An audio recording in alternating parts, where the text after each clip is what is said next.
दोस्तों, भगवत गीता के 16वें अध्याय में आपका स्वागत है। इस अध्याय में भगवान श्री कृष्ण बताते हैं कि कैसे मनुष्य आसुरीय और दैवीय दो प्रकार की संपदाओं के साथ जन्म लेता है। इसके क्या क्या लक्षण और क्या क्या परिणाम होते हैं। कृष्ण ये भी बताते हैं कि वे किसे बार बार आसुरी योनि में जन्म देते हैं। तो चलिए बिना विलंब के इस वीडियो को शुरू करते हैं। वीडियो को अंत तक सुने और पसंद आने पर लाइक और शेयर जरूर करें। भगवान बोले, भय का सर्वथा अभाव, अंतःकरण की पूर्ण निर्मलता, तत्व ज्ञान के लिए ध्यान योग में दृढ़ स्थिति, सात्विक दान, इंद्रियों का दमन, भगवान देवता और गुरुजनों की पूजा, अग्निहोत्र और अन्य उत्तम कर्मों का आचरण, वेद शास्त्रों का पठन पाठन, भगवान के नाम और गुणों का कीर्तन, स्वधर्म पालन के लिए कष्ट सहन, शरीर तथा इंद्रियों सहित अंतःकरण की शुद्धता, मन वाणी शरीर आदि किसी प्रकार से भी किसी को कष्ट न देना, सत्य और प्रिय भाषण, अपना अपकार होने पर भी क्रोध का अभाव, कर्मों में कर्तापन के अभिमान का अभाव, अंतःकरण की उपरति, चित्त की चंचलता का अभाव, किसी की भी निंदा न करना, सब भूत प्राणियों में दया, इंद्रियों के विषयों के साथ संयोग होने पर भी उनमें आसक्ति का ना होना, लोक और शास्त्र से विरुद्ध आचरण में लज्जा और व्यर्थ चेष्टाओं का अभाव, तेज, क्षमा, धैर्य, बाहर की शुद्धि, किसी में शत्रु भाव का न होना और अपने में पूज्यता के अभिमान का अभाव। ये सब हे अर्जुन दैवीय संपदा को लेकर उत्पन्न हुए पुरुष के लक्षण हैं। हे पार्थ, दंभ, घमंड, अभिमान, क्रोध, कठोरता और अज्ञान भी, ये सब आसुरी संपदा को लेकर उत्पन्न हुए पुरुष के लक्षण हैं।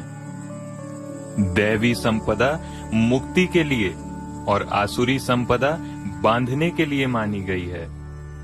इसलिए हे अर्जुन, तू शोक मत कर, क्योंकि तू तो दैवी संपदा को लेकर उत्पन्न हुआ है। इस लोक में भूतों की सृष्टि यानी मनुष्य समुदाय दो ही प्रकार का है, एक तो दैवीय प्रकृति वाला और दूसरा आसुरी प्रकृति वाला। उनमें से दैवीय प्रकृति वाला तो विस्तार पूर्वक मैंने कहा।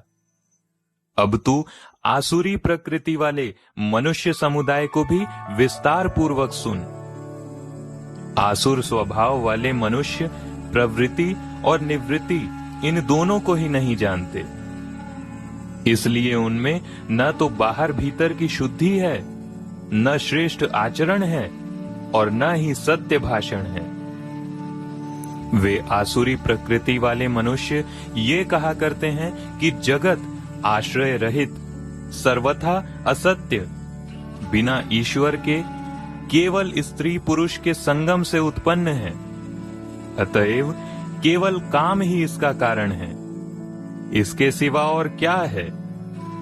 इस मिथ्या ज्ञान को अवलंबन करके जिनका स्वभाव नष्ट हो गया है, जिनकी बुद्धि मंद है, वे सबका अपकार करने वाले क्रूर कर्मी मनुष्य केवल जगत के नाश के लिए ही समर्थ होते हैं। वे दंभ, मान और मद से युक्त मनुष्य किसी प्रकार भी पूर्ण न होने वाली कामनाओं का आश्रय लेकर अज्ञान से मिथ्या सिद्धांतों को ग्रहण करके और भ्रष्ट आचरणों को धारण करके संसार में विचरते हैं तथा वे मृत्यु पर्यंत रहने वाली असंख्य चिंताओं का आश्रय लेने वाले, विषय भोगों के भोगने में तत्पर रहने वाले और इतना ही सुख है इस प्रकार मानने वाले होते हैं। वे आशा की सैकड़ों फांसियों से बंधे हुए मनुष्य काम क्रोध के परायण होकर विषय भोगों के लिए अन्याय पूर्वक धन आदि पदार्थों का संग्रह करने की चेष्टा करते हैं। वे सोचा करते हैं कि मैंने आज यह प्राप्त कर लिया है और अब इस मनोरथ को भी प्राप्त कर लूंगा। मेरे पास इतना धन है और ये भी धन के कारण हो जाएगा। वह शत्रु मेरे द्वारा मारा गया और इन दूसरे शत्रुओं को भी मैं ही मार डालूंगा। मैं ईश्वर हूं, ऐश्वर्य को भोगने वाला हूं। मैं सब सिद्धियों से युक्त हूं और बलवान तथा सुखी हूं। मैं बड़ा धनी और बड़े कुटुंब वाला हूं। मेरे समान भला दूसरा कौन है? मैं यज्ञ करूंगा, दान दूंगा और आमोद प्रमोद करूंगा। इस प्रकार अज्ञान से मोहित रहने वाले तथा अनेक प्रकार से भ्रमित चित्त वाले मोह रूप जाल से समावृत और विषय भोगों में अत्यंत आसक्त आसुर लोग महान अपवित्र नरक में गिरते हैं। वे अपने आप को ही श्रेष्ठ मानने वाले घमंडी पुरुष धन और मान के मद से युक्त होकर केवल नाम मात्र के यज्ञों द्वारा पाखंड से शास्त्र विधि रहित यज्ञ करते हैं। वे अहंकार, बल, घमंड, कामना और क्रोध के परायण और दूसरों की निंदा करने वाले पुरुष अपने और दूसरों के शरीर में स्थित मुझ अंतर्यामी परमात्मा से द्वेष करते हैं। उन द्वेष करने वाले पापाचारी और क्रूर कर्मी नराधमों को मैं संसार में बार बार आसुरी योनि में ही डालता हूं।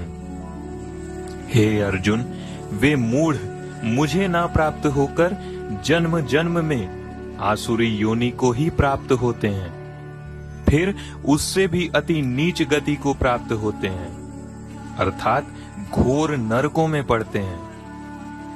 काम, क्रोध और लोभ, ये तीन प्रकार के नरक के द्वार आत्मा का नाश करने वाले अर्थात उसे अधोगति में ले जाने वाले हैं।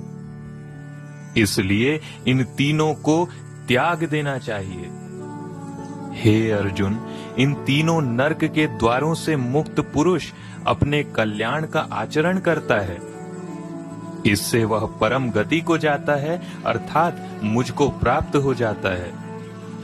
जो पुरुष शास्त्र विधि को त्याग कर अपनी इच्छा से मनमाना आचरण करता है, वह न सिद्धि को प्राप्त होता है, न परम गति को और न सुख को ही।